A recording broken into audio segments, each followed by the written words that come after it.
All right. Okay. Hello, everyone. Happy Thursday, and welcome to another episode of Mimosa Hotline with your business strategist, Ronnie Bartles, and myself, Ashley Rhoda, your brand strategist. And like always, every Thursday, even though I love running into new people and telling them every Thursday, but literally every Thursday, we go live at this time. So it's noon on the East Coast, 11 Central, 10 Mountain, and 9 Pacific Standard Time. And whether you're able to join us live or on the replay, we're here to serve you and support you and share with you. So one is anything business, branding, and marketing. If you have questions, I said it in a new way the other day at the lunch, and I was like, it's like a live Q&A call, but no one really takes advantage of it like that. So guys, it's a live Q&A call. Like, ask us your questions. Now, if you need a little anonymity, a little privacy, then you could always call into the hotline, which we will share the number with you later on or at some point, but the hotline is everywhere. You can find it. Call in, leave your questions. If you're just like, oh my God, I need to be private about this, then let's be private about it. If you want to set up a strategy call with us, we say BYOB, which means bring your own business, and we will hot seat with you, coach with you, whatever you need. We're offering those right now, 1 hour for 2 experts, Ronnie and myself, at only $250. It's kind of a no-brainer, but we'll let you decide on that. So we are going to just start off because I just want to call out Ronnie. Hey, Ronnie, why were you late today? I was having lipstick problems. This is our life, people. This is how we roll. But it looks beautiful. It's a great color. Thank you. Well, and also Alan's not here, so like we might get an Olivia appearance. Because she's in the living room and I'm sure she's bored and she'll hear me talking and then she'll be like all up in here. So no, that's good. Welcome to working from home. Right. I mean, we are pet friendly here, so we accept all pets and all the things. So and are good with lipstick problems. Yeah. I mean, sometimes, she tried to tell me some Slack issue, y'all. And I was like, well, that did happen too. Like that happened as well, but the truth of the matter is the truth. Well, and I mean, I've talked about this before. I've been on the hunt for that like perfect red. Yeah. Like stays all day. Yeah. And it can't be a stain. It can't be a gloss. It must be a lipstick. And you like the matte, right? I mean, I like matte. Yeah, I like matte. It can be a stain. I'm fine with a stain too. I just want it to last all day. I love this. Ladies and gentlemen, have we already made your life better? Let us know in the comments. I'm going to do my whole muty thing and fix thingy thing. And then. Well, and I'm going to say, like, if anybody has any recommendations on the perfect red that's matte and stays all day, I'm taking recommendations. I'm on the hunt so that I don't come late to Mimosa Hotline with lipstick issues. So it is what it is. I'm sorry. I'm struggling. I can't it is what it is. 2 seconds. It's Mercury retrograde shadow. So here we are already with the tech issues and Mercury retrograde.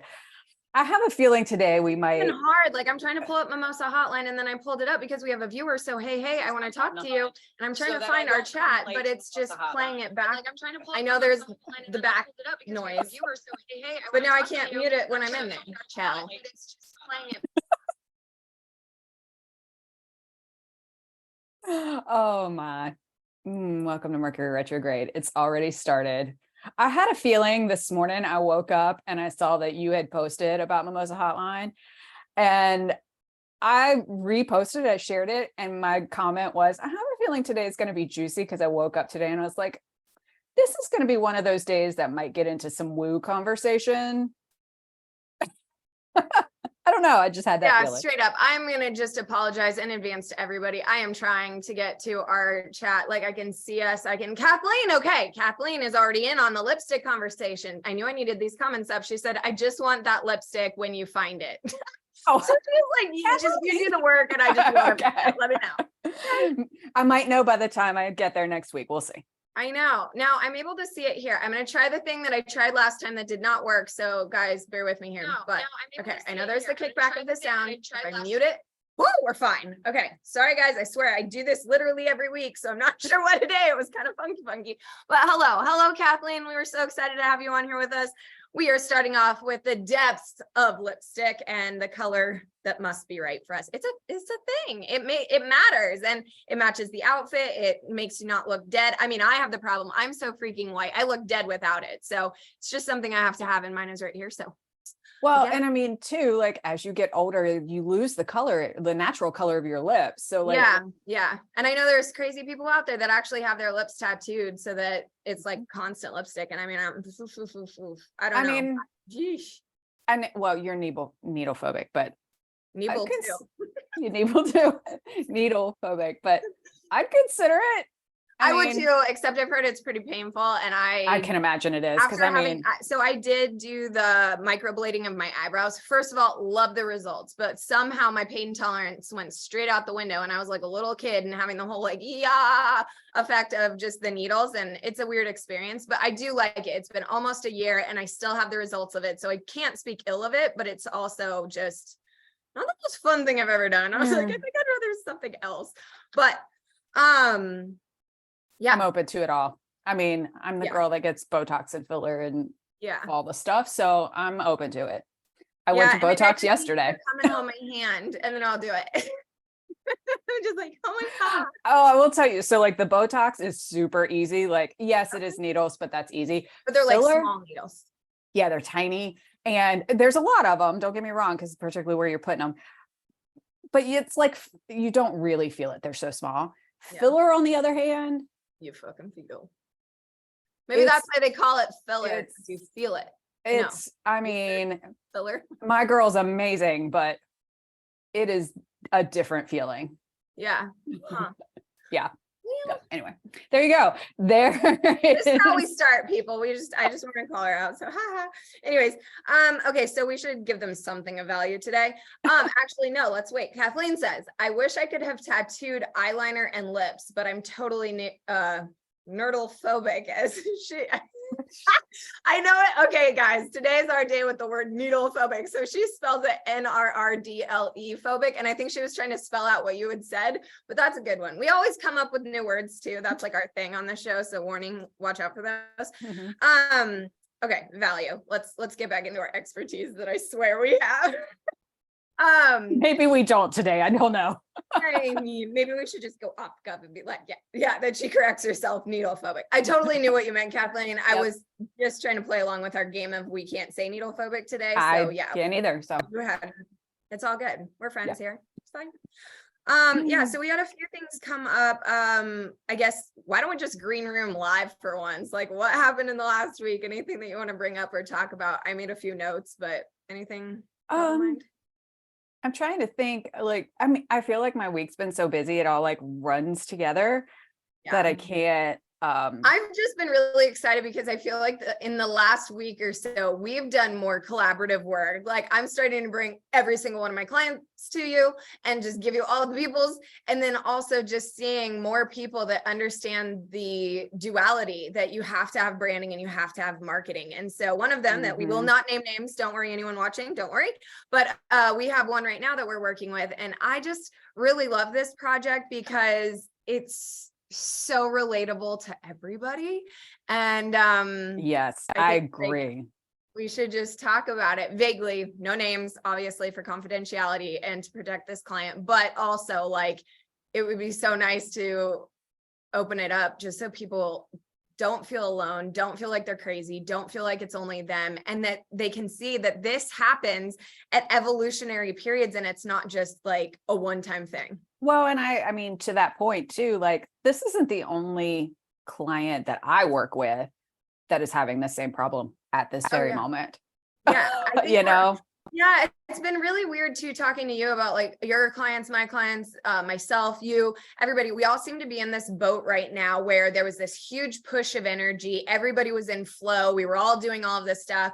And then at the same time, though, it was a lot of up-leveling, refining, and trying to reposition ourselves. I think everybody came out of last year with clarity of like, okay, this is where I want to be. And they want to be at that destination, but they don't necessarily want to take the time it takes to get to said destination or do the work that takes. So not to call this person out, we could use myself to an example, but in general, the generalized theme that we're seeing, how would you explain that, Ronnie? I would explain it as like you're just too close. Oh, that's so nice. You're just so close to you're just so close to your business, kind of like you say, you can't see your eyebrows despite your face. You're just so close to your business and you're in it doing it every single day that now you don't know how to talk about it because now you have too many words for it, that it starts to get to this point where you want to be very succinct. So you start that way. Like you start at the, I'm being very succinct about what I'm saying. And then you get some more experience and then you have more words for things and you get into the jargon and then you get all of these different coaches kind of throwing shit on you. And now you have all of these words for what you do. And now you don't know how to talk about it because there's just too much. And none of them are quote right. Right. You did it right for this person, but now that didn't work. So you did it right for this person, but none of them are really you. And at the same time, or even we've been working diligently to refresh my brand to be the bigger version of what it was supposed to be. We realized it's a mission of choosing life by design, not just a branding agency. And in that too, you helped me so much the other day. I just want to giggle about it. But I was working on my company description because I'm doing a presentation tomorrow. And one of the slides is this. Well, since all the work that we had done refined that even more, I wanted to have the most up-to-date version of it. And I had all the right sentences and all the right parts, but it was so a mess. It was just a straight FSD, which is a first shitty draft. If anyone needs a new word, FSD, allow yourself to have them. And I was like, Ronnie, can you just look at this? And then she sends it back. And honestly, respectfully, it wasn't anything new, but the way that she structured the sentence is genius. And I was like, that is what I was trying to say. And so same with this client that we're working with right now. She's got, which I love personally. I love having more information to work with than less. Even if you give me a pile of mess, I like sifting through and finding the good stuff, because if I don't have enough, it's hard to find, or then I'm being presumptive or assuming things. And so I like to have more. But hello, new viewer. I see you. Say hello. We're in the comments. We're playing. Today is your day. So hop in here, say hello. So with that though, for myself, for all of your clients, for everybody that we're working with right now, the theme has kind of been that we need to sit down and strip tease off the limitations and the prior coaching, the prior shoulds, the prior this is how to do it, the prior strategy and tactics, and really get back to who we are and how we want to do this business thing. Now, in that, we've done a strategy session with this person. We've done one-on-ones with this person. I went behind the scenes and actually gave a little, what I called 2023 refresh of their brand guide. Because yes, when we did it, God, I don't know what the original date of that was, but a few years ago. Okay, cool. Thank you. You're welcome. 2020. There you go. Teamwork to make the dream work. So 2020 was that done. Well, it's only been 2 years, 3 years, if you want to count this year as a whole year. There's still a lot that can be refined and added in and reorganized. So we did, and we gave her the assignment of, we want you to go back and look at this and just not to start over, not to scratch the business, not to throw the baby out with the bathwater, but just look at it again. We often say, how many times have we encouraged people to read their own website? It's not because it needs to be wrong. It's because you have evolved, you have new ways, you have fresh details. It's like, read your own website. Does that sound like the you are today, or is that an old version of you? So we wanted her to revisit the core of the business, which are your values, your vision, and your mission, because with her, we are building out things like one-pagers and pitch decks and profiles and all these different variations. You can't make all the things that you want without having a base foundation that's current, relevant, and fresh. And so it's good to just do your due diligence. Even if it's a day, just read through your own website, see if there's any refinements, send it to the website developer or yourself. What are those reference or master copy documents you're referring to that you're building everything from? So that's what we've been doing. Anything on the marketing side that has been helpful for you in this refresh review part? It definitely is, from a marketing perspective. When you get into thinking about marketing, like you always say, is the amplifier of your You belong message. to marketing. Yeah. And so like, if you don't actually know your brand message, like how can you even shout it out? Like that's hard to do. And so from a marketing side of things, like when I go to do campaigns for people, if they don't have their brand pulled together, my job takes twice as long because basically then I have to develop that too. And now you're into scope creep. And like, I really have to have a hard conversation, like get your shit together. not, or that, or like pay me a lot more. I mean, that's just how this works. So yeah, I mean, I think it's that from that side of it, it makes everything afterwards just so much more efficient, and things then just easily fall into place. I mean, you're seeing this with your company now, like we got through all of that and we took all of these words that you have and all of these thoughts and ideas that you have, and we kind of either put them into a bucket of things that are content or themes, and versus like, what are the actual values? What's the actual mission? What's the actual vision? All of those things. And so they got to all of their buckets. And then we got to the end, and now we're looking at, okay, now we do need to refresh the website because things have changed. We need to pull together a marketing plan. Like now, because we have all of this content bucket stuff and all this content ready, like that stuff's just gonna be easy now. Like what might take somebody 3 hours to put a content calendar together, we might do it in an hour because we have all the pieces now. Yes. It's giving me like two visuals in my mind. Okay. Number one is some people are very organized and like have, everything in their home has its space. I don't know if you're that way. I definitely am. I like, cubbies within cubbies. Like everything is very organized. And it's also giving me the vibe of a well-rounded toolkit or a well-rounded home. I know I've been laughing, but now that we have the company, you coming to visit and Kathleen coming to visit soon, I've been having so much fun just stocking things. And it's like, you live life and you think you're fine, but man, when you get all of it, it makes your morning routine so much easier. There's just everything that you need, And so whether we use the home analogy or the toolkit analogy or whatever, it's just that everything has its place. It's well organized. It's been seen. I often think that some of us in our closets, we have things that are folded or in boxes in the back. And if you can't see it, you probably won't wear it, right? It's just kind of that theory. So it's like having your business in a way that you can see it and fresh and open and well organized and visible and just all those things. It makes it more fun to play. If it's disorganized and chaotic, it doesn't really make it fun to play. Another analogy, I don't know where I am with all these analogies, but it's like in art class. I don't know if anyone's ever taken an art class, but don't you just love when like all the art supplies are set up? Like there's the brushes and then there's the paints and then there's like the acrylics and then there's just all the things, and you can go and just get what you need and not have to think.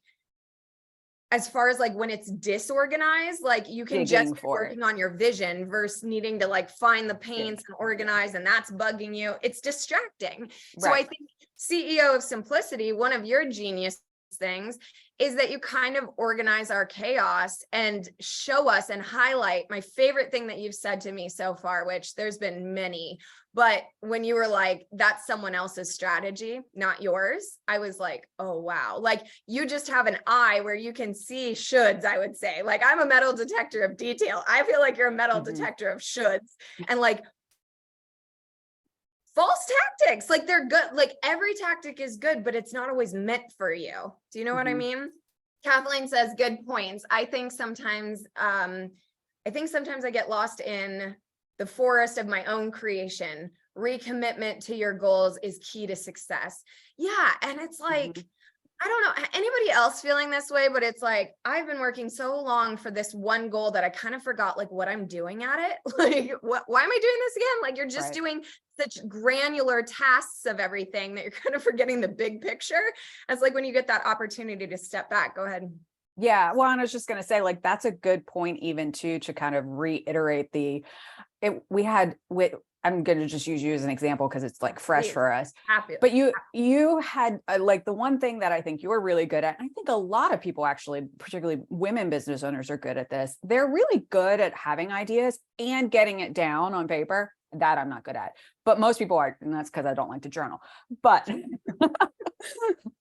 Most people do, and they get all of their ideas, and I think that was the really nice thing of having all of these ideas kind of in places that basically all we did was sift through it and put it in different buckets to now then take those buckets and go, okay, well, these are all themes. Let's go to social media with those. These are all like core values. Let's go to the website with those. Like it just, none of it went away. No. The only thing that went away were past coaching methodologies of like, you should have a low, medium, high barrier to entry, and you should have like a certain style of social media, and you should have a certain this. And it became more like, what is the iconic detail way? And the thing that Ronnie and I really found, actually, I'm gonna be honest, I've been sitting with it for the last 10 years. It's just, I've never had somebody, I've mentioned it here and there, but nobody ever was like, that's it. Tell me about that. And it's this movement there. It's a lifestyle. I've been saying, I just want to like shake the planet on this one, because it's like, I have been saying iconic details was a lifestyle, not branding. That's why I have my tagline.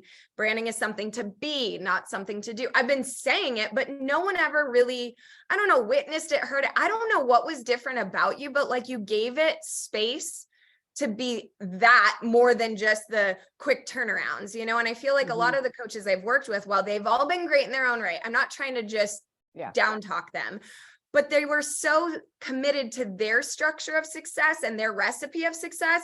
They just shoved me into the box and like, you know, squirted out that cookie cutter shape that was their definition of success. And you allowed it to be its own shape, its own way. And I think too, the documentation, so many people today, again, touchy topic, but I'm going to say this out loud. So many of us say that we have OCD, that we're compulsive. You know what? Those are actually gifts. My obsessive compulsive disorder of documenting all my ideas or writing in journals are what gave us the gold nuggets we have today. And when I talk about working with more than less, we went back to 2018 journals of my business. 2013 is when I started like, hello. And going through all of that helped me to find my origin, not who I was, but like the original inspiration.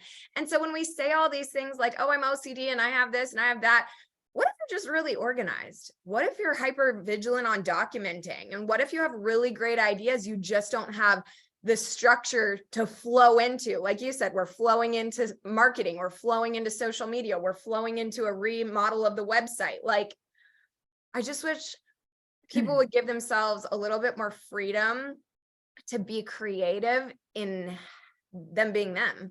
Do you know what I mean? Yeah. Well, and I think too, with that, it comes down to then, you know, once we kind of really kind of got back so good to all of that, and talking about like your life, this lifestyle, while I mean, I've sat and listened to you go through a lot of that like a couple of times now, but this particular time as we were going through it, it was really more of an overview, again, just a refresher. Even though we went through everything, it was a refresher. And just as I was sitting there and I was thinking about it, I was like, so now my brain of knowledge of how brands work, like there are different kinds of brands, right? Like, and you fall into this category of brands that's a lifestyle brand. And when I explained it to you, I was like, you know, think about it. Like Jimmy Buffett is a lifestyle brand. Sure, he has t-shirts and mugs and concerts and albums and stuff, but that's not what he's selling. He's selling a lifestyle. You know, Salt Life is this way. There are very successful brands out there that do nothing special other than create a lifestyle. Yeah. And so as I was listening to kind of all of your stuff, I was like, this is not a brand that's a service brand. You're not a service brand. Yeah. I mean, yes, will I provide a service for you? Yeah. But unfortunately, the results are kind of life altering and therefore create this like desire to choose life by design, not just like, okay, yeah, I went through this logo process with her, but now I'm looking at my home. I'm looking at my relationships. I'm looking at my animals. I'm like you start looking at freaking everything. Right. Like, what's the intention behind this? Like, what is this bringing to my world? And so it's just been, I don't know, I felt like a relief, And almost like someone finally saw it and got it, and that there was space in the world and that it was valid and needed. And that we talk about offering, this soulful witnessing and just safe space. And I think that was what was missing for me. Yeah. yeah, I mean, it's an interesting process. And while, I mean, it's still, you kind of, even when I'm doing it for you, I can't do it. This is one of those instances where you're going to have to do it for me, whereas I do it for you. Yep. Do it for yourself. People like, guys, we are the experts on the show. We're the hosts and we're saying this. You cannot do it for yourself. No, it's really hard. You get so close to it. Like you just get it all jumbled up in your head because you have so many thoughts about it. And even going through all of these strategies, well, yes, there were several times where I looked at a strategy, and when that's somebody else's strategy for you, we didn't completely throw it out. No, we just kind of like shoved it. We shelved it for a little bit because it's really good stuff. Yeah. And I think this is the other thing that business owners do. And I know I have done this in the past. I'm probably actually doing it even so now, where we get into this mode of we have this vision or we have this goal, and we get 6 months, a year, 2 years, 3 years, 5 years, 10 years later, we're still holding on to it, but that's not who we are anymore. But yet we made that commitment. So we're afraid to let it go and go, you know what, going someplace different. And so that's one of those things, like for you with those strategies, it was let's shelve it. Let's put it back here on a shelf because it's good information. A year from now, we might need that. Yeah. And again, that documenting, it's not about getting rid of like, okay, all the courses, all the workshops, all the masterclasses, everything that you've ever taken. My favorite thing to do is I actually have an education folder in Google Drive where I title a folder for every coach I've worked with, every masterclass I've taken, every free webinar, worksheet, whatever, because I don't want to lose the knowledge. And as you're saying, it may be relevant in a future time to come back to.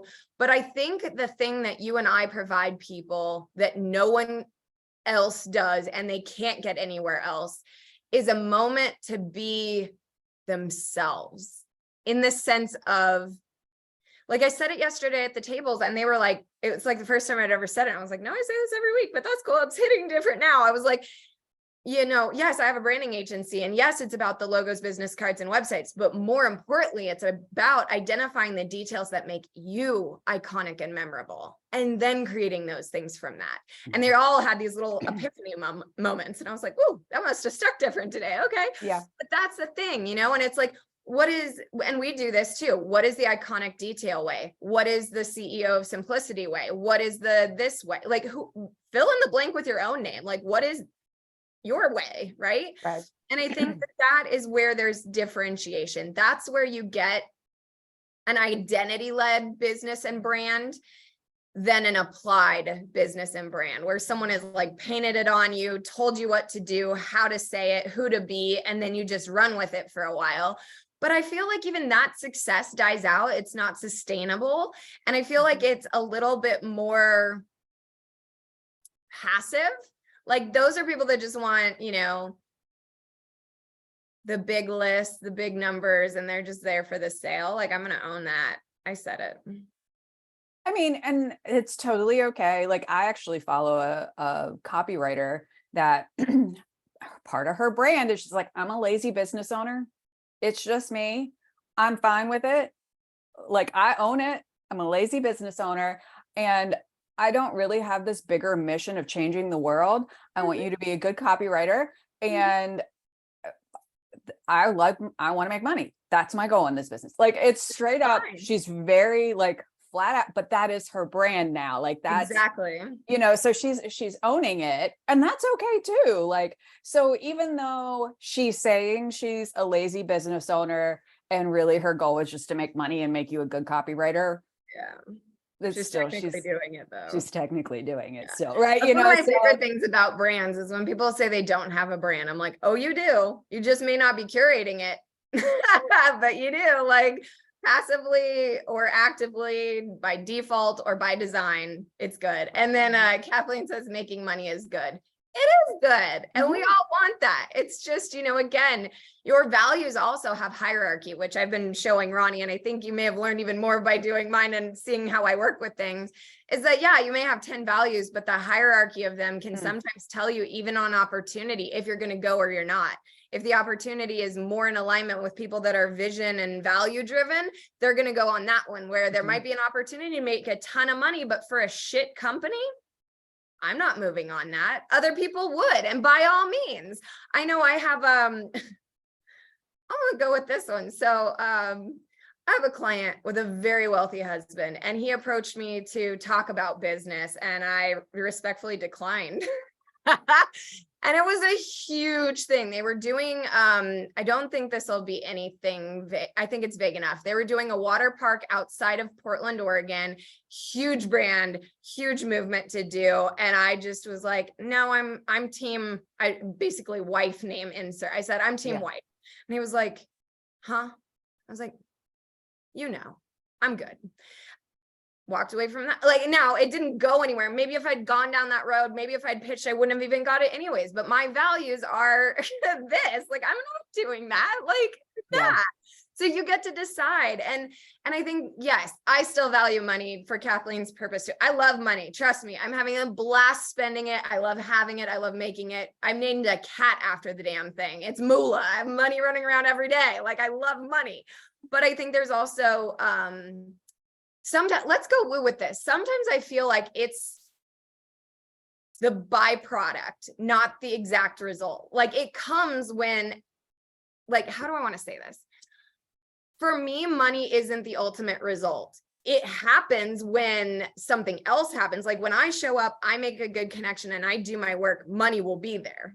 But I'm not going at it to have money first and then hope to do my job well. Do you know what I mean? Like, to me, it's a byproduct. It's not the exact end I go for. Yeah. Well, am I saying that well? I don't know. Yeah, no, I mean, I get what you're saying. We have said this before, that that is not your main motivator. Clearly. And it's, I know, I want to shake her. I mean, while yes, it's always a motivator. Don't get me wrong. Like, sure. I tell people all the time, like, I'll do anything within my moral boundaries, and even those can be bought. I mean, but I think that everybody's motivations are different. And for you, that's just not one of your main motivators, and that's okay. And for some people it is. Yeah. And I think kind of going into that, I listened to a very interesting, I actually listened to Marie TV yesterday. Cool. Which I don't always listen to her stuff. Good to bring her back. But every now and again, this was one I was like, well, she had Matthew McConaughey on there. So I was like, oh, that's kind of a big deal. She's interviewing Matthew McConaughey. Let me check this shit out. And it was interesting that we're talking about this, because a lot of that conversation with the two of them was about stuff like this. And he talked about a lot that, in his career as an actor, it really wasn't about the money. So like, when he first started out in Hollywood and he first got to Hollywood, he was kind of desperate. He was like, I need an agent. I need to go, to this audition and like do all of that. And one of his mentors finally said, you need to shut the fuck up and go away. Like, just like, leave it all behind. And he ended up, and I'm probably butchering this whole story, but he ended up going off for a year, like rented a motorcycle with a couple of friends and like rode around Europe or something for a year. I don't remember all the details. But then when he came back to Hollywood, his perspective was, now I don't need it. Right. Do I want this opportunity? Right. So it kind of relates to this a little bit, in that money is a motivator for sure, because we all need it. It's a currency, right? But the real key to it is, do you want it? It's not a need issue. I think that's the difference here, of that like scarcity need issue versus the I just want it. Hence that's coming. So I think that that's kind of the difference with people when it comes to money being a motivator within all of these values of our company in a bigger sense? I think it's also out of maturity is the word I'm going to say. So Mm. first 3 years in business, you're hustling because you need the money. Like You're scrappy. you're Mhm. scrappy, get it, get whatever you can. But also what you're getting is insane value of what you do and don't like. It's a time to get it all and say yes to everything. Then in year 3 to 5, you're realizing, okay, been there, done that, like don't want that. You get to be a little bit more selective or choosy in what Mhm. projects you do take on. And then year 5 and on, you potentially have the freedom to be very selective in what you want. Now, don't get me wrong. I would love my 10 dream clients, because the first motivator for me is I get to do what I love in 10 different unique situations with 10 different people that I genuinely believe in, support, and think deserve to be seen in this way and highlighted in this way, and have a brand that helps them do the work they're trying to do. Mhm. But by doing that, I also get the money of that. Like Mhm. it to me, it's that first, then the money. But other people, it would be the money first. Like I need, $1 million, that breaks down to 10 clients, and there it is, like whatever that may be. But I agree with you. I think it's always an interesting thing. Again, check in with yourself. Sometimes seasons and reasons. There are times money is the first motivator. Trust me, moving across the country, I was very motivated by money. I was like, how do I get this stuff? And then now, settling in, I'm like, oh, okay, nope, it's the right people, and building that out and Mhm. doing it the way that I want to be doing. Like I know we have like pulled back the brakes a ton and spent the last 90 days in a full business development and remodel, but the way it is now, we are going to 0 to 60 because it's all there and it's the way I want it to be there. And it's not wearing, it's kind of like when you're wearing a shirt that's one size too small or something, you just feel the whole day you're thinking, oh my God, I'm overweight. I feel bad about myself. Versus when you just take the time to change the shirt, pick something else, it's fine. You don't think about it anymore, right? Like it's just those things. So Kathleen says, money isn't everything. Agreed. Money makes doing your best work. Oh, sorry. Make money doing your best work. Sorry, everyone. I misquoted her. She says, make money doing your best work. Absolutely. Yeah, absolutely. So I think there's also the evolution of finding what your best work is, right? When we first get out there, we got to be scrappy and just take anything we can to get the job and the experience too, Like we sit here in different phases and evolutions of our business journeys, but I have 10 years of experience. And when people ask me things, I don't have to question if I'm giving good advice or what's going on. I had a beautiful opportunity yesterday. This makes me think. So Katie was at my table and she's like, hey, Ashley, you said, you help people build their dream teams. Like I could really use a photographer. I'm speaking at this event on April 27th. I'd love to ask you about this. And so I was like, oh yeah, sure. What are the details? What do you need exactly? Just so that I knew I was connecting her with the right videographers. And she's like, by the way, like, do you get paid out of this? Like, I'm curious how you get paid because I don't want to just take. And I thought such a nice question. And I was like, you're good. Like, we're collaborative. Sometimes I send them referrals. Sometimes they send me, we've got back end things set up, or, sometimes it's just doing the right thing because now next time you'll think of coming back for the next thing. So it's karma currency. Karma currency. There we go. There's a new one. People, karma currency. There you go. There's a new one. Karma currency. Yeah. Well, and two, I think, back to the, we look at all of these coaches and gurus and they have these systems and they're trying to shove us into them. And lots of times they do work, right? Like you start in your business and you start with these strategies and they start to work, right? And then you get to a point where then they stop working and you're like, I'm doing the exact same thing. What the hell happened? It's because you changed. Ooh, that was so right. So like that is a moment where you do have to step back and go, okay, now I need to go back to my foundation of my brand and my business and say, what has changed that now this strategy is not working anymore? Because it's worked for years, Yeah, it says nothing about you. No. Nothing. It means nothing. It's just like a little indicator, like a check engine light came on. When you plateau, it's a check your brand, please. Yeah. Well, and I mean, you change, economies change, business changes, society changes, like everything everything changes. Like in marketing research, we always like, that's kind of one of our things in the marketing research world. Like, sure, you might do a marketing research project, but you can't live on that data for 10 years. Like you can only really live on that data for about 3 months. I know. Because people shift all the time. And so like, I think that thinking about all of these strategies from all of these, business gurus, they're going to work, or pieces of them are going to work. And then at some point you kind of hit that place where you go, what the hell happened? Yeah. Kathleen says, yes. Everything you learn can be helpful as you change. I'm curious. We have 5 viewers. Hi guys. I'm curious in the comments. Raise your hand, give me some likes, show me some hearts, whatever you want to do. But anyone else currently changing? You feel like you're the same person as you were yesterday, the week before, a month ago, maybe a year ago? Are y'all the same person? Because I'm pretty sure we're not.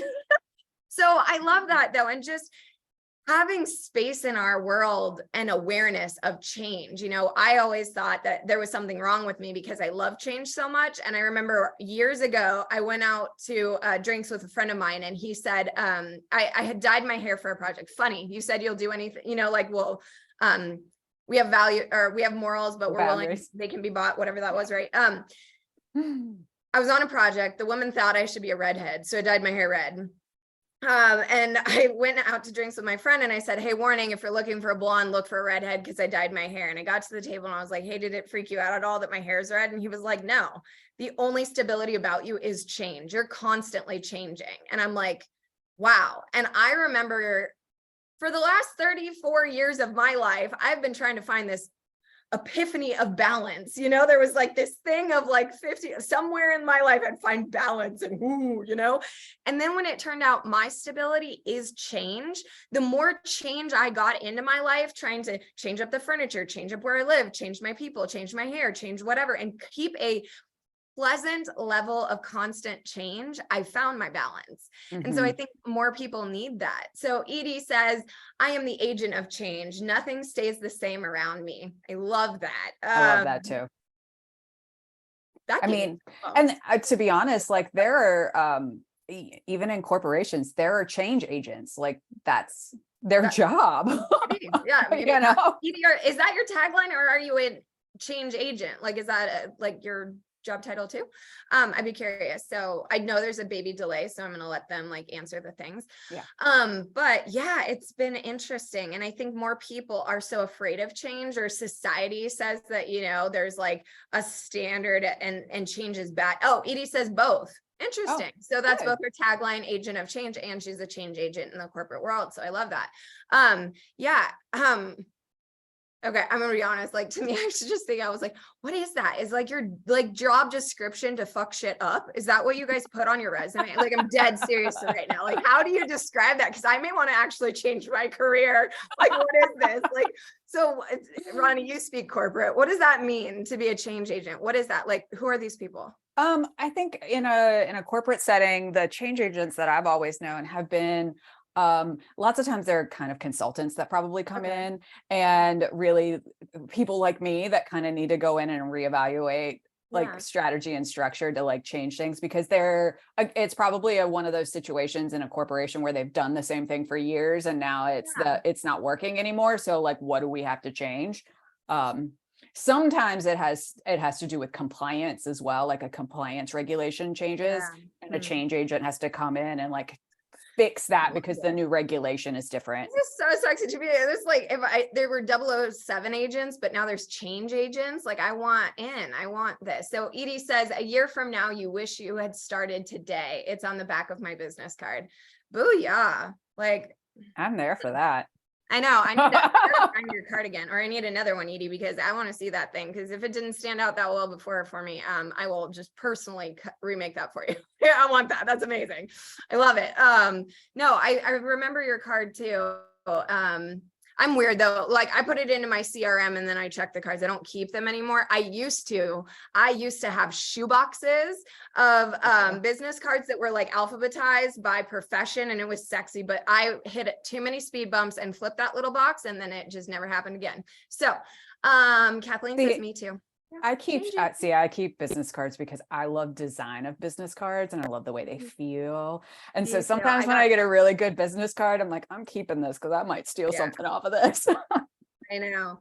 I got some good thick ones yesterday. You know me, I'm a paper snob, but this one's the one that, well, you can't see that exactly. No, I used to have them thick like that. See the blue core? So this one has that blue core that I love so much. Mine used to have a green core. That real thick awesomeness. And then I was so proud of this person. I'm just giving her a shout out. So this little lady, shout out to you. I'm putting her right here. So great. She just got a new job. She was excited about herself and she didn't have business cards yet. So she printed some off like a badass before the event. And I love this stuff. I don't even know. It's like HP everyday paper. I was like, oh girl, but points. A for effort. Well, and when you're in a pinch, D+ for execution, but good job. Like that was it. Better than nothing. You know, that's kind of my thing. Better than nothing. But it was so good. And then, there's different shapes, there's different thickness, there's different, some people believe in having the headshot. There's so many different ways. But your business card. I designed mine. To the front looks like an envelope because I wanted it to be like an invitation to work with me. And so, there's all these different symbolisms and things. So I love business cards, but they're fun to create. And it's more than just the F words, right? That we were talking about. We haven't even touched on that. Okay, ladies and gentlemen, I'm going to teach you a whole new spectrum of profanity. It's my F words. It's called free, friend, freelancer, and Fiverr. If you're using any of the above, it's time to go designer and call us. No more F words, people. Stop it. That's where you get into trouble. Now I get it. Seasons and reasons, fine, but stop it. Just stop it. All righty. So questions for our viewers today. Anything that we can dive into and talk about? Do you have questions about business, marketing, branding, life, lipstick colors? Let us know. If you want to throw out a F word, Ashley, I'm currently working with a friend, a freelancer, free something, or a Fiverr. You want to talk about it? Let's talk about it. So I'm going to open up the comments. Let us know, or open them up. They're open, but just hop in there, do something with those damn things.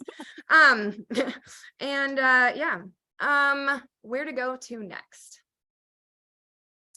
It is Mercury retrograde. Did I say it? We said that, right? When was it effective? No. Well, I think we're in we're in the shadow phase, they say. So while you all write your questions, because we thrive off those. Ooh. Rude. Sorry, someone else just voice noted me. I was like, somebody said it's a message, but it was a pop-up. And now I can't. Oh, are we really gonna play this game? Yeah, go. Okay.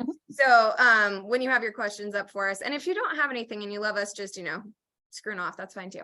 But Mercury retrograde. So it starts on April 21st and it goes through I'm looking May 14th. If you're not familiar, Mercury retrograde is a time that's an optical illusion where the planet Mercury in the sky, that big ball thing, looks like it's going backwards. And it causes an energy on Earth where we need to Re is anything that starts with review, revisit, rework, refine,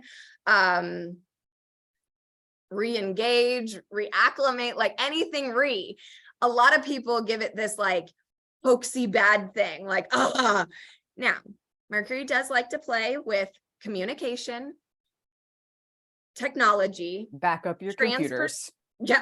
Transportation, and contracts. So it's not necessarily the time to do all this. However, it's not a no-no time. Like this afternoon, we have a beautiful pitch I'm very excited about. Now, being it's something that you want to do your contracts and then just put in like a 90-day review or a 30-day review just to make sure that everything that was said is still honoring all parties. It's not a no-no. It's just a time that's better spent in reflection than doing.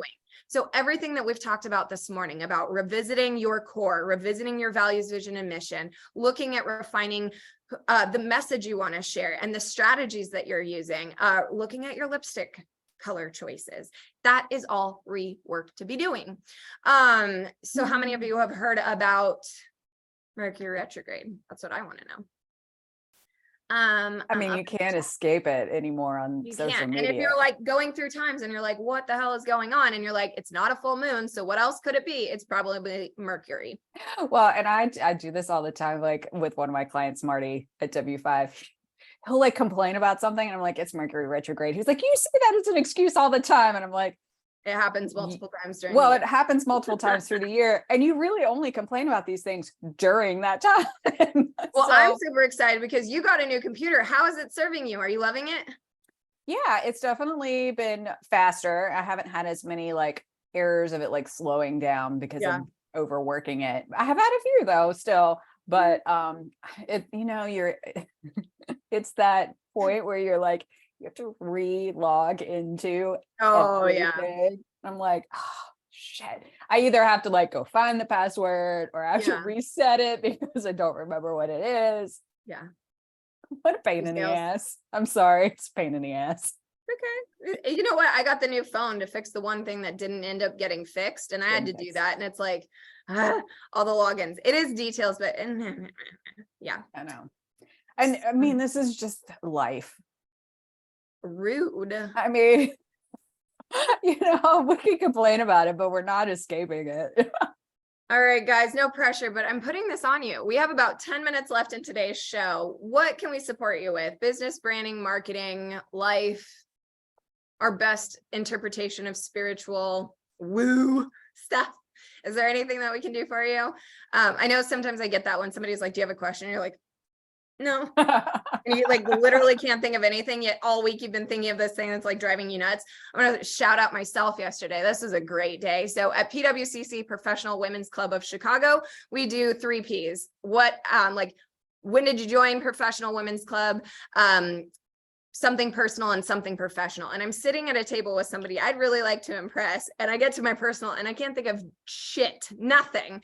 And so I'm like, well, I've been enjoying dating. Ashley, like you just announced, like, really? And then the next table I go to, I tell them about how I have my chosen family coming to visit. Like, what a better story. I was like, yeah. Okay, so Kathleen's going to save me from being the sacrificial lamb. She said, could you recap what you learned from today? Yeah. So what we've done today, we started with the most important thing. Our lipstick choice, it matters. It does matter. Yeah. Edie, I see you. I will get to that in 1 second. Oh my gosh, that's a fabulous question. I love you guys.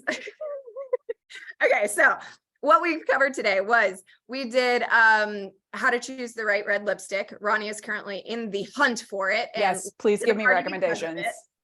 I need recommendations. And well, I mean, I'm going to be late for everything, so just get used to it. Fair. Then we talked about the importance of in multiple ways. We were talking about the client that we've been working with so much right now, but truthfully, all of our clients are going through this, where everybody's kind of in this process of reflecting, is what I would say. You're just rereading your website, you're rereading your print material, you're rereading your introductions, whatever you're looking at, and you're just like, it's a little outdated, or I would refine it just this way. Yeah. And you're actually taking those micro adjustments and sending it to the website developer, having the marketer help with your marketing plan, having me just give it a little refresh and zhuzh. Like, for example, this client that we're talking about, this won't give it away, but her brand has a lot of linear stripes in it. And something new that we're integrating is the circle. That is not rocket science, but it's refreshing it and it's giving us more depth and dimension to work with. So that's one thing. Then we talked about the fact that you can't see your own eyebrows. The fact that Ronnie is currently helping me, and I love being the sacrificial lamb and telling you all how amazing she is. The CEO of Simplicity is like bringing in the professional organizer. Like, your stuff is good, but when everything has its place, so efficient, so confident, so easy, so inspiring.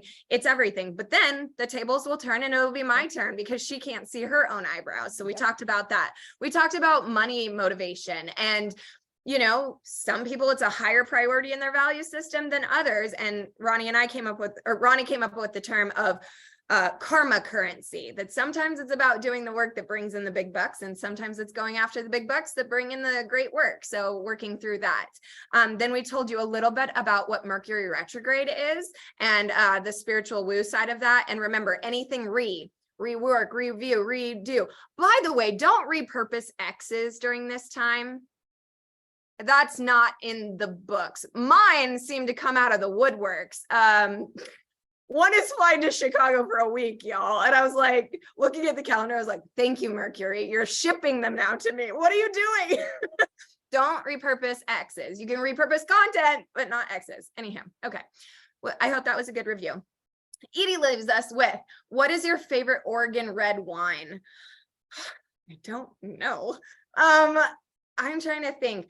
So there was a winery that I absolutely loved, and I think I had the note for it. I'm going to try and think really quickly because it's not top of mind. So thank you for asking me this. But Ronnie, what's your favorite red wine? She asked from Oregon, but maybe you have one from Charleston. Oh, we don't have the climate or the soil to grow grapes here. Okay, cool. Just kidding. We have a lot of beer. Yeah, I think it's Chateau breweries, Michelle. Chateau Michelle, is that right? Oh God, I'm bad at this. And but it was a Chardonnay, to be honest, that I went just nuts over. But red wine is different. So I keep getting asked this question, like, what's your favorite drink? And if you guys see our like thing on our website for Mimosa Hotline, you'll see that I have like 10, and poor Ronnie had to like cut it out and make a whole section for it. But my thing is, it depends on my outfit, my mood, and who I'm with, what I drink. Like, I don't know. But then I mean, I did just go to the Bulls game for Chicago Bulls, and I had an espresso martini in a plastic cup. That was a new experience for me. Definitely agree it's better in glass. But let me look that up for you, Edie, and I will get back to you on that. I'm sorry I don't have the red wines top of mind. I have more cocktails top of mind these days. And I'd also like to shout out the fact that on Mimosa Hotline, yes, that's it, Chateau Ste. Michelle. I'm pretty sure that's in Oregon, right? Like, am I crazy? I'm like failing at being an Oregonian right now. So sweet. Well, I love wine, but I couldn't tell you the difference in any of them. Wine is one of these interesting things. I would love to be in the liquor business, like the marketing of liquor, because it's interesting how many people, the data shows how many people buy wines based on the design of the label. That's all I do. I don't actually care what's inside of it. But yeah, I mean, but I don't think you do have a taste. You do have a taste for them, but when you're actually at the store shopping for them, I do this. I'm overwhelmed with wine. That it's so much. But that's one of my favorite days, is hitting up like 4 or 5 different wineries and doing the little tour. I think they're in Washington too. So I even failed that, because that's also really hard, because Portland is so close to Washington. Sometimes we get the Washington blends as well. So I will look that up for you, or try and find my old note. Let's see. Where would it be? Okay, where are my notes? I did that thing where I reorganized my apps. Bad idea, because now I can't find anything. It would be in life. See, guys, when you're organized, it's really easy. You can Chardonnay. Okay, I lied. I'm so wrong. I'm not even close. Domaine Serene. I know I can domain DOMAINE Serene SERENE. I know for a fact that is an Oregon winery, and their Chardonnay is to die for. Like, buckets. I will happily drink buckets. It's so good. Barrels, I guess I should say barrels, but whatever. So good. But that's who it would be. Domaine Serene. They were fabulous, great local winery, great staff. I don't know that the label was so great, but the wine was exquisite. Like, my favorite dates were the guys that would take us, and there's a charcuterie and wine tasting downtown at their little brick and mortar. Oh my God, love their wine. So we do on Wednesdays in the spring and the fall, my friend Danny and I do at one of the plantations, they have a sip and stroll in their gardens. Yeah. And so they set up different tables, and they have 2 wines at each table, and you get tickets, and you get to taste like 6 different wines. They're not local, because we don't really have local wines here. And it's so much fun. It's beautiful. You out in the gardens, and it overlooks the river and all that kind of good stuff. And I did one spring get Sarah Jessica Parker's Sauvignon Blanc. Oh, cool. It was so good. So good. These celebs know what they're doing. I'm not gonna lie. Like, I know people give them bad raps that, like, oh, they're gonna build a brand, and they have a winery. Of course they're rich and have a winery, but they kind of know what the hell they're doing. Yeah. Sauvignon Blanc, Sarah Jessica Parker's Sauvignon Blanc is actually really good. And I will drink red wines. I like red wine, but I tend to prefer white. Another one I want to shout out, just because I love them so much, is McMinimans. They are actually a chain of restaurants, wineries, theaters, and hotels. They go into historic buildings and they renovate them and turn them into this just wild, like it's very eccentric decor. But they are a winery in Portland, Oregon, and I love them too. They have some fun blends, but they're I've done their New Year's wine tasting a few times. It's great, and I just love Edgefield. So Edgefield McMinimans, but McMinimans would be the brand. They've got some fun things for you. Kathleen says, "Do people from Chicago spot you as a Northwest transplant?" I'm so spottable, it's stupid. I'm always on my phone trying to find the map and like figure myself out. I mean, I don't know if it's a Northwest transplant as much as just like that girl's clueless. I'm really trying to get my like newbiness off, but I know I have it. Like even on the bus, I have like the transit map of how many stops. Like I know they say get off at this stop, but I don't know how many till and what. I'm so green here, but I will say I am not very savvy in my Chicagoan yet. Like when I first moved here, Oregon, you're an Oregonian. I thought it was a Chicagoan or a Chicagonian. And then I realized it was a Chicagoan. Okay, great. Michigan Lake Michigan, still don't know the difference. Apparently they don't even say it. It's just the lake. So thank God I don't have to know that. Then there's things like dibs, the car systems and how you all this stuff. And you claim dibs and it's kind of like organized crime. Like if somebody's in your spot and you whack the shit out of the car, it's legal. Love that, by the way. I wish that was just a rule in life on everything because I would abide by that. Just like, nah. But see, now I always get recognized as an out-of-towner because my accent. Yeah, you do have some fun ones. Yeah. Not everything. It's more when I notice it is anything that has like the I letter in it. So yeah, it's just held on a little bit longer. I like it, but it's like a Southern twang thing. It's cute. It's good. Luckily it's not super strong, but yeah. Well, my tea guy, I believe, is from Pakistan, and he said, "I love your accent," and I was like, I know. See, I think that's kind of where she was going with that. Do people specifically like call out an act? Because I don't feel like you have an accent. I must. I don't know what an Oregon accent would really sound like. No, and I mean, there's definitely a California, like they do the whole like thing. There's slang things. There's definitely New York and Boston and like some of those thicker accent areas, but I feel like I'm just like vague American. I mean, I don't know what a Northwestern accent would really, I don't know that I know many people from the Northwest to know that accent. But I don't know. I tell people with mine, like mine's a really weird combination of West Virginia hillbilly and like charming Charleston. Because yeah, and for me it's been more like people are just so beyond nice here. Like I know they say they're nice in Portland. No, they're not. These people are you can stop them on the streets and be like, I'm sorry, like I have no idea where I am, and they're like, oh, this is Jackson and that is Clark, and you're like, thanks, and then you keep going even though you're like right below the street sign. People are so nice to me. But I also think what I love about Chicago is the pride of the city. People love to tell you about it. They love to like give you the inside. Like I learned something new yesterday. Chicago is the city of broad shoulders because everyone kind of helps one another. And it's like you're on each other's shoulders. I really thought that was beautiful. I was like, I love that. And I thought she was calling me fat, but that's fine. So it was helpful. I was like, oh yeah, no, I fit in great. My shoulders are wide. I was like, hashtag retired water polo player, hashtag plus size, but that's fine. But yeah, so that's been my experience so far, but I love Chicago. It's, to me, it has just this energy that will heal you of everything. Like there's so much diversity. There's so many different people. There's so much opportunity. There's so much to see and do and be. And it's very much like,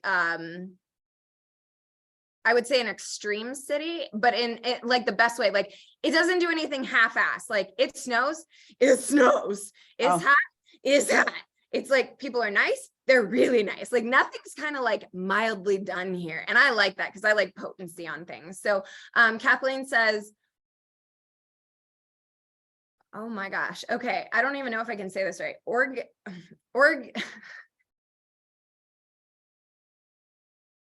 Oregonians speak newscaster. I don't think, yes. Okay. I don't know. Speak newscaster. I don't know how to. Don't know.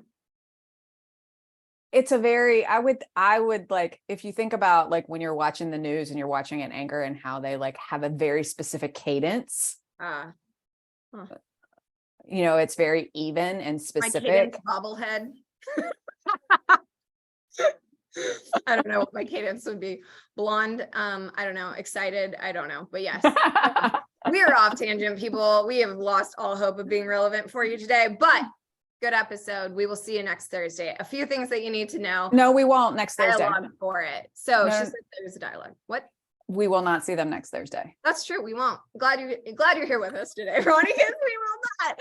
Okay. Truth be told, Ronnie is flying in. Kathleen, who is on here as well, they are flying in. They are my chosen family, and we are celebrating Ronnie and my birthday on April 24th and April 26th. So we are going to be around this city. Maybe we'll do selfies on the show of our red wine selections and all of our lipstick finds. We're going to have way too much fun. So looking at that, it actually looks like the 27th. If you're able to find a co-host, you'll be back for them. If not, then we'll see you on May. Oh, well, and I will say, like, let's put that out there. I need a co-host for the 27th. If somebody's interested.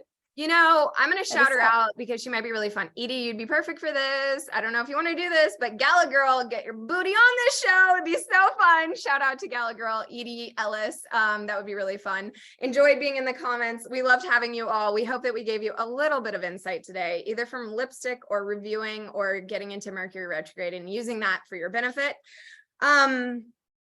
We'll see you whenever we see you. Okay. But in the interim, please remember, we have that beautiful new website for you to tour and take a look at. We have the hotline for you to call in if you want privacy on the questions that you may not be willing to share out here. We have BYOB sessions. If you'd like to strategize with us, either on our wine tastes or our lipsticks, you can still pay us for that. Or actually a little deeper going into the branding and marketing. Happy to help you. This is our 35th episode officially. So we are on a roll, ladies and gentlemen. And just thank you for watching. Thank you for supporting us. Thank you for your questions and engagement with us. We love what we're doing. And I guess we'll see you soon. So final thoughts? I think we covered it all today. Okay. All right. I'm going to take care of this live recording all the things, but have a good one. We'll see you guys soon. Bye.